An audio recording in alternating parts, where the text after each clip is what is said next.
అసలు నాకే ఎందుకు అలా జరగాలి? నేను వాళ్ళతో రియల్‌గా ఉన్నాను. ఎంతో నమ్మాను, ఎంతో స్నేహం చేశాను.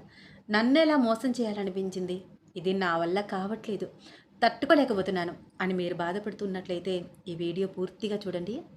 ఇప్పుడు మీరు ఒక వ్యక్తిని పూర్తిగా నమ్మి, మీ శక్తికి మించి పరుగులు పెట్టి వాళ్ళకి హెల్ప్ చేసి, ఇంకేదైనా గూడా చేసి, వాళ్ళ గురించి ఏది చేయడానికి గూడా వెనకాడకుండా చేసి, ఫైనల్లీ వాళ్ళ నుంచి మీకు ఊహించని అంత నెగటివిటీ, ఊహించనంత మోసం తిరిగి వస్తే తట్టుకోలేక బాధపడుతూ మిమ్మల్ని మీరే తిట్టుకుంటున్నట్లయితే అది స్టాప్ చేసేయండి.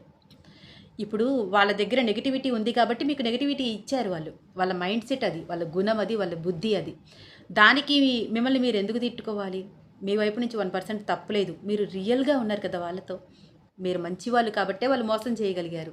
మీలాంటి మంచి వ్యక్తిని, మంచి మనసున్న స్నేహాన్ని వదులుకున్నందుకు వాళ్ళు బాధపడాలి. కానీ వాళ్ళు బాధపడట్లేదు. హ్యాపీగా వాళ్ళ లైఫ్‌లో చిల్ అవుతున్నారు. మీరు మాత్రం జరిగిపోయింది తలుచుకుని అరే! అరే! అని ఏడవకండి. అయిపోయింది. వదిలిపడేయండి. వాళ్ళ కర్మన వాళ్ళే పోతారు. కాలం చెప్తుంది వాళ్ళకి గుణపాఠం. రిటర్న్ గిఫ్ట్ ఇస్తుంది వాళ్ళకి. మీరు అప్పటి వరకు వెయిట్ చేయండి. అంతే తప్ప అక్కడే స్టాప్ అయిపోవద్దు. అలా అయిపోతే మీకు క్వెషన్ మార్క్ అయిపోతుంది లైఫ్ అంతా. ఆ స్ట్రగుల్స్ నుంచి, ఆ జ్ఞాపకాల నుంచి దాటి ముందుకొచ్చేయండి. లైఫ్ ఎంత కలర్‌ఫుల్‌గా ఉంటుందో. అయిపోయింది, అయిపోయింది గదా! గతాన్ని మార్చగలిగే శక్తి ఎవరికుంటుంది చెప్పండి? ఎవ్వరికీ లేదు. భవిష్యత్తుని మాత్రం తీర్చిదిద్దుకోగలిగే శక్తి అందరికీ ఉంటుంది. అది ట్రై జేయండి. సరేనా? Think positive, stay positive. Okay? Take care. Bye bye.